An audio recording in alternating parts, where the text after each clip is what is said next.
Sir, we are live now. So shall we start? Yes, sir, you can start.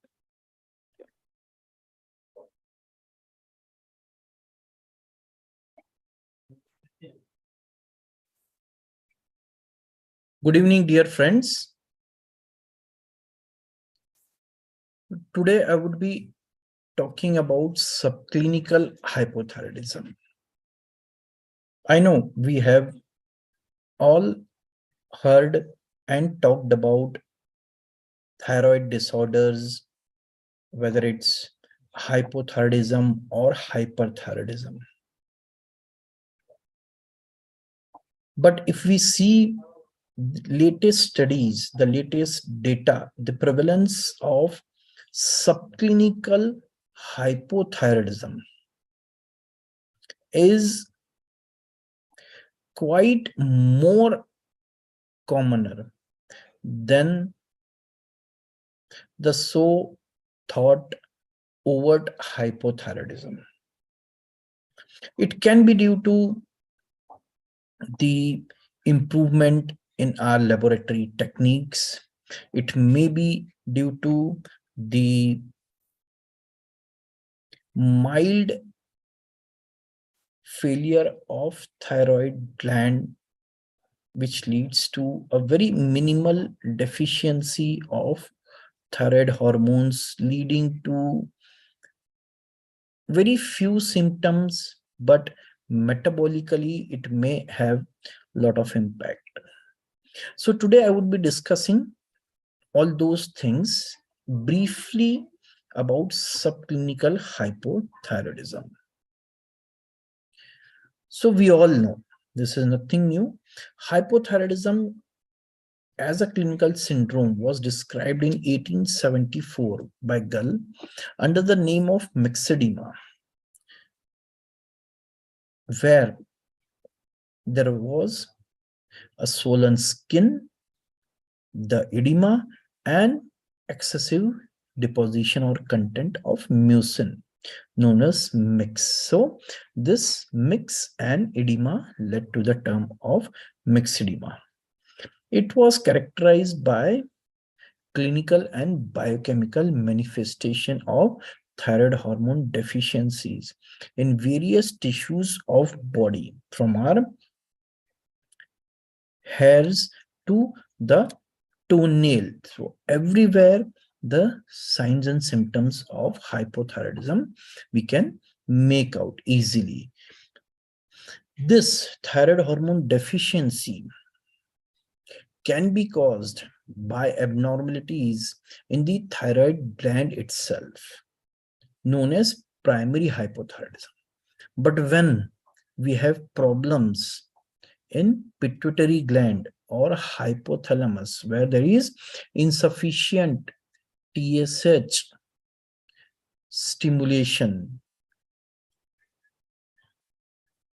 it is known as secondary, tertiary, or central hypothyroidism. But broadly, what we do, we use the term hypothyroidism, which just indicates the deficiency of thyroid hormone action on the target tissues, regardless of its cause. But yes, sometimes when we really want to take care in special situations, we should mention it as primary, secondary, or tertiary. So I won't talk much about hypothyroidism as a whole.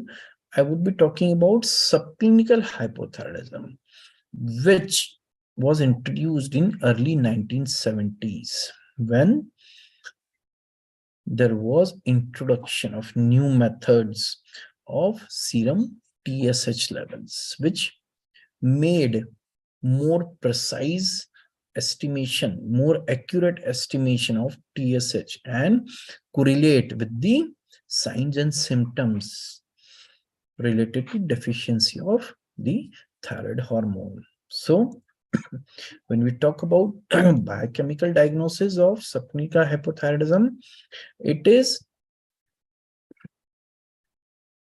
elevation of serum TSH along with normal free T4, which is usually within the population-based reference range. And the incidence of this subclinical hypothyroidism varies between 3 to 15%, depending upon the gender of the patient, age of the patient, and iodine status of the patient. And it is also seen that there is a log linear relationship between TSH and free T4. What happens because of this? Because of this relatively small decrease in free T4, even when it is in the normal range also. Maybe like you can say, if the free T4 goes from a average range to a lower normal range, then also we may see a relatively large increase of serum TSH, which may lead to TSH shooting outside the reference range, whereas the free T4 level still remains in the normal range. So this is basically the biochemical diagnosis of subclinical hypothyroidism. So it is recognized as a mild form of thyroid failure. But then, as we would see in coming slides, that there is a considerable controversy regarding the biological significance of this subclinical hypothyroidism and the indications of treatment. And if we go by definition, biochemically slightly higher TSH with normal free T4, and patients may not have proper signs and symptoms of hypothyroidism. So this is the basic definition of subclinical hypothyroidism. Now coming to the etiology and natural history of subclinical hypothyroidism. We all know, friends, that hormones, they have various rhythms, interday, intraday, circadian rhythms, and all types of rhythms. So even with the hypothalamic pituitary thyroid axis, every individual has got a unique set point. We cannot generalize a particular level. We have to always keep a population-based reference range for any hormone levels. So an elevated TSH may be accompanied by a normal free T4 in 1, but at the same time, same TSH level may show a slightly higher or decreased free T4 level in another individual. Maybe it is in the normal range itself, but then these fluctuations may be seen. Then there are various environmental factors which contribute to this set point. First of all, it's all individual unique set point, but then the set point, some of the factors which may contribute are age, iodine intake, BMI, alcohol use, and one of the most important, smoking. They all lead to change in this set point of TSH. And it is seen even in markedly obese patients due to the effect of leptin. We may see mildly elevated TSH level that may mimic a state of subclinical hypothyroidism. And it is seen that we should not treat these patients because by taking care of weight loss, this subclinical hypothyroidism may resolve. And then raised TSH and normal T4 can be presentation of some other conditions also other than a proper subclinical hypothyroidism. We'll see in coming slides. I will show you the causes where there is no problem with thyroid disease. There is no mild failure of thyroid gland, but it is basically some other problem which is causing slightly increased TSH level. And here we all know causes of overt hypothyroidism. I won't go in much detail. Primary we have most common chronic autoimmune or Hashimoto's, iodine, drugs, iatrogenic, post-radioiodine, post-surgery, post-radiotherapy, transient thyroiditis, viral postpartum, then thyroid gland infiltration, secondary and tertiary, as I have told you about, pituitary tumors, pituitary dysfunction, hypothalamic dysfunction. Then other are consumptive hypothyroidism, increased TSH due to leptin stimulation, which I have told you about obesity. Then we have TSH or TRH resistance. Then we have tissue specific hypothyroidism due to decreased sensitivity of thyroid hormone at the peripheral levels. And here, see, these are the causes for common causes of subclinical hypothyroidism. Again, chronic autoimmune or Hashimoto's, radioiodine, surgical treatment of grave thyrotoxicosis, inadequate thyroid replacement, obviously. When we treat overt hypothyroidism, lithium carbonate therapy, iodine and iodine containing drugs and contrast agent, and external radiotherapy to the neck are some of the causes of subclinical hypothyroidism.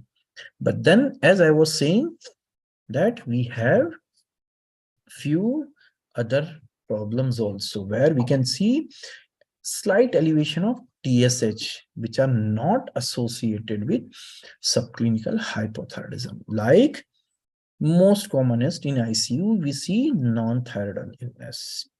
Then we have pulsatile TSH secretion, which should be kept in mind while we take, especially when we know that there is a nocturnal surge in TSH secretion. So if we get a TSH early in morning, it would be quite lower compared to the sample taken in evening or nights. Then we may have assays variability. This is one of the commonest problem we face, the laboratory errors in the subclinical hypothyroidism per se. Then heterophile antibodies which may interfere, drugs, metoclopramide and domperidone, TSH secreting pituitary tumors, thyroid hormone resistance syndrome, and some patients with severe obesity we have seen due to leptin stimulation. So these are some of the causes which where the thyroid gland per se is normal, but because of these conditions they affect the pituitary gland, which leads to slight elevation of the TSH levels. So why we should take care of subclinical hypothyroidism? Because there are risk of progression to overt hypothyroidism to the tune of 2 to 6% per year, with highest risk seen in patients who have higher TSH elevations, who have thyroid peroxidase antibodies positivity, female patients, and patients who are at low normal free T4 level. So these patients are more likely to progress to overt hypothyroidism. So what we should do for these patients with subclinical hypothyroidism, whether some or all require treatment with thyroid hormone, We'll see TSH. If it is less than 10, we say this is mild subclinical hypothyroidism, which is seen in more than 3-4 cases of these subclinical hypothyroidism. More than 10, we say it's a overt subclinical hypothyroidism. And when it is associated with low or reduced free T4 levels, then we may label it, or they are very closely related, overt subclinical or overt hypothyroidism. It is seen many patients with subclinical hypothyroidism are asymptomatic. As I told you earlier also, that this is the definition. We may have some biochemical problem in increased TSH and normal free T4, and the patients are usually asymptomatic. But yes, few maybe like who are in overt range, maybe symptomatic and very similar to overt hypothyroidism, but the symptoms are quite mild and variable depending upon the degree and duration of TSH elevation. Elderly patients, they may have very less symptoms than younger individual because there is a normal physiological increase of TSH range with increasing age. So a slightly increased TSH level above 70 years of an individual may not warrant most of the time the thyroid hormone replacement, until unless we'll see that the patient has some specific special conditions. Various studies, most of them are confusing, controversial, have shown that with subclinical hypothyroidism, there may be increase in depressive symptoms, decrease in quality of life, decrease in cognitive function, memory of patient, but the results are contrast. And then they may have maybe milder symptoms or maybe overt symptoms in the form of fatigue, muscle weakness, weight gain, cold intolerance, and constipation.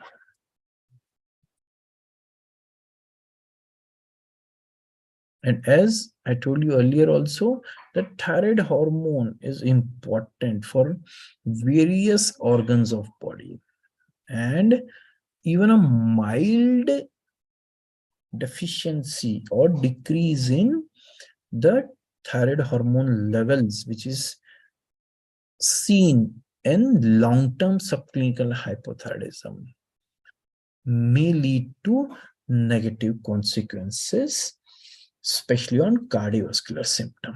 Studies have shown that if not treated, this long-term subclinical hypothyroidism may increase the risk of fatal, non-fatal coronary heart disease, congestive heart failure, and stroke. The association of cardiovascular disease is said to be mediated by a dysfunction in the lipid metabolism or some other metabolisms also, which are still not clear, where it is associated with increased total and LDL cholesterol level.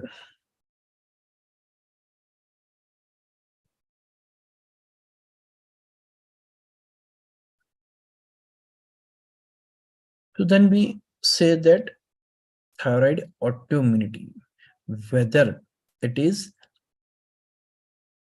important in patients with subclinical hypothyroidism or not, or whether this subclinical hypothyroidism with thyroid immunity has any important role, especially in females. Yes, because a lot of studies have shown, and this is one of the very important factors other than the cardiovascular disease, to make sure that we treat these patients because there is an increased risk of infertility and pregnancy related complication like spontaneous abortion, gestational hypertension, and preeclampsia in females who have subclinical hypothyroidism along with thyroid autoimmunity. So large scale RCTs examine the consequences of treatment of subclinical hypothyroidism, especially on cardiovascular diseases, are lacking. But then we have some evidence. Small observational studies have shown that treating subclinical hypothyroidism significantly lower the risk of heart failure, including the infertility and menstrual problems in females also. These are the references. And then few patients, as I talked, that they may have symptoms of hypothyroidism. And these patients, when treated with low dose of levothyroxine, may have relief. Studies in patients older than 65 years treated with levothyroxine showed no improvement in thyroid-related quality of life. Because as I said, that there is a physiological increase in the TSH level. So increasing the thyroid hormone levels with levothyroxine supplement may bring down the TSH, but obviously this is the physiological increase, so it may not help much. Smaller studies have suggested in few young individuals that LT4 treatment may improve symptoms like tiredness and decreased mood in some, but not in all patients, especially who have a TSH level above 10 or 12 milliunit per liter. But not all studies suggest this. So what are the treatment considerations? We know there are very few who may have symptoms of hypothyroidism. Some of them may get benefit by reduction of these symptoms. Cardiovascular patients, especially with the lipid abnormalities, may get benefit. Females preparing for pregnancy or who are pregnant or going for infertility treatment with thyroid autoantibodies should be treated. So if really the TSH levels are on the overt side or more than 10, we may treat the patient.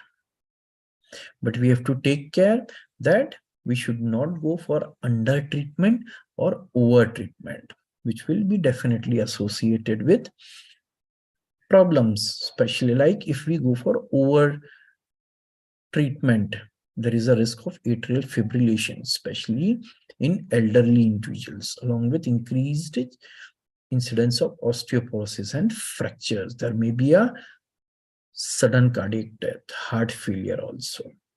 So most experts and societies advise a higher TSH treatment cutoffs in elderly.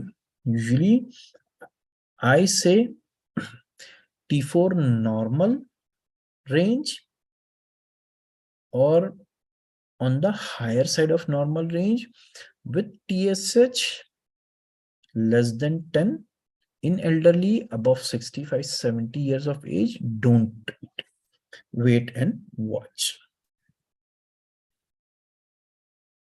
So subclinical hypothyroidism is purely a biochemical diagnosis. We have to exclude, as I have shown in the previous slide, the temporary causes of elevated TSH which are associated, not associated with subclinical hypothyroidism, and reconfirm the diagnosis by repeating the thyroid functions along with anti-TPO antibodies after 2 to 3 month interval. Why antibodies are done? Because it can provide us extra information about the cause of the subclinical hypothyroidism and the risk of progression to overt hypothyroidism along with the thyroid function tests. Why? Because patients who are having anti-TPO antibody positivity, they have a twofold higher risk to progress to overt hypothyroidism compared to antibody negative individuals. Usually the anti-TPO antibodies decrease over time. So repeated anti-TPO antibodies measure does not contribute to the management of patients with subclinical hypothyroidism and therefore are not recommended. We have seen so many people getting antibodies also done repeatedly in patients. No, I think once if we do, that is more than sufficient just to see the cause and the rate of progression to overt hypothyroidism. Ultrasonography can also be done, which may provide additional evidence for thyroid autoimmunity, but this is not a routinely recommended in diagnosis of subclinical hypothyroidism because of high risk of incidental findings like maybe multiple small nodules or a solitary thyroid nodule, which can again make the whole thing quite complicated. So what the American and European societies, they say that treat only if the TSH levels are above 10 and there are symptoms. Yes, treat only when TPO antibodies are positive and the person is having risk factors like maybe a lipid abnormality, a weight gain, infertility, irregular menses, etc. And patients older than 70 years, European Thyroid Association says wait and repeat the investigations. And again, the same thing, the American and European guidelines, they say TSH below 10 treat only if there are symptoms suggestive of hypothyroidism, anti-TPO positive, goiter, and evidence of cardiovascular risk factors and other obstetrics and gynecological problem, as I said. If symptoms improve, lifelong treatment can be considered in this patient. If there is no improvement in symptoms, the levothyroxine therapy can be stopped after 3 to 6 months of therapy. And in case if we don't start treatment, we can just keep on monitoring the patient every 6 to 12 months. Again, the target of treatment is restoration of TSH within euthyroid reference range, not to overtreat or undertreat also. And obviously, levothyroxine therapy is the treatment of choice. Now we have LT3 also available in Indian market, but there is no evidence to support the use of LT3 alone or LT4 and LT3 combinations, especially in patients with subclinical hypothyroidism. Treatment goes slow. Smaller dose start from 25 because subclinical may not require a higher dose. And patients with cardiovascular disease start with 12.5 only and increase every 2 to 3 weeks. So this is the diagram which shows elevated TSH and normal free T4. Remeasure after 2 to 3 months. Immediately don't start treatment. And this should be done along with TPO antibodies. If the TSH is normal, just forget. If there is a persistent TSH elevation and if it is less than 10, No treatment, wait and watch. If TSH is more than 10 and the age is more than 70, no treatment. Wait, keep on repeating until we get any symptoms. If the patient's age is less than 70, TPO antibody positive, then consider a trial of 6 months. And if the patient's symptomatically better, continue the therapy. If the patient's symptom doesn't resolve, we can stop the therapy.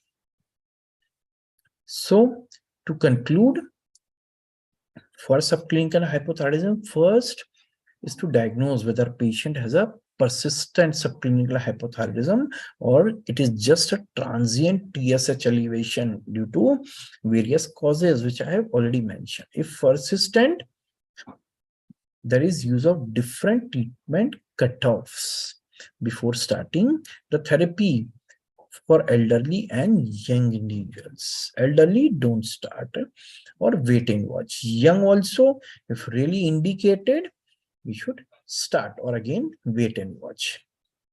TSH cutoff of 10 is generally used to distinguish between mild to overt subclinical hypothyroidism. Usually in mild subclinical hypothyroidism, don't start treatment and it is not recommended also. Treatment can be considered only in two scenarios: if the TSH increases during follow-up and there is a fall in free T4 level. So it becomes more likely, especially in TPO antibody positive individuals, that this patient may develop overt hypothyroidism. So in this patient, we should start the levothyroxine therapy. And second, if the TSH remains stable, but there are complaints which are suspicious of hypothyroidism, we can start the therapy and see for 3 to 6 months that if the symptoms resolve, we can continue the therapy. And if they don't resolve, we should stop the therapy. Thank you.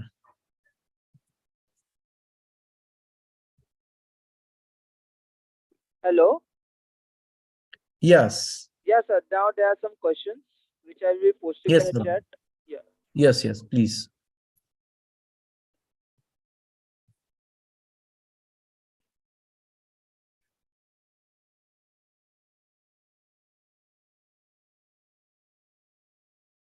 Yeah, so the first question is, which abnormalities on CBC count are associated with hypothyroidism? Which? Which Pardon, can you repeat? abnormalities which abnormalities on CBC count are associated with hypothyroidism? See, especially the hemoglobinopathies uh, are a problem where they may interfere with some of the assays, which can lead to misinterpretation of the thyroid hormone levels.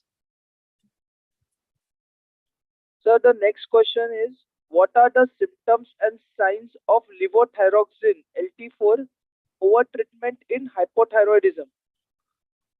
See, the basic, what we can say, the symptoms are basically same as of hyperthyroidism, because we are giving the patient extra dose of, so it is a kind of iatrogenic hyperthyroidism. Patient may get tremors, palpitations, more sweating, weight loss can be there, increased appetite can be there. So almost similar symptoms as we get in hyperthyroidism, we may get with overtreatment.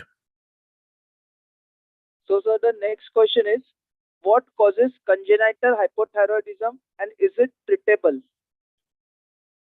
See, there are various causes of congenital hypothyroidism, ranging from the iodination of the molecules, and then we may have problem in the transportation of iodine.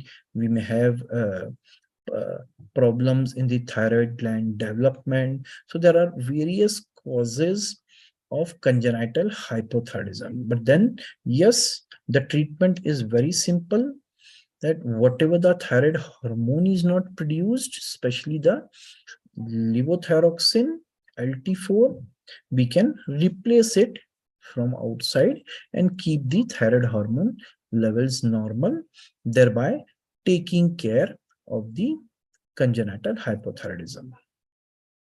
So, sir, the next question is, does levothyroxine normalize free T4 or T3 levels in a thyrotic patients? See, basically, the it's a levothyroxine therapy is the T4 hormone, and basically it normalizes the levels of the T4, and the T3 levels are peripherally converted from T4 to T3. So obviously when T4 levels are good, the conversion from T4 to T3 at peripheral levels is also good. So thereby the LT4 therapy maintains T4 levels and T3 levels both. So, sir, the next question, what are the ATA guidelines on the use of levothyroxine as the treatment of choice for hypothyroidism? See, the ADA guidelines, they have clearly mentioned for subclinical hypothyroidism with TPO antibody positive, which I have mentioned recently, and obviously for overt hypothyroidism also, they have given the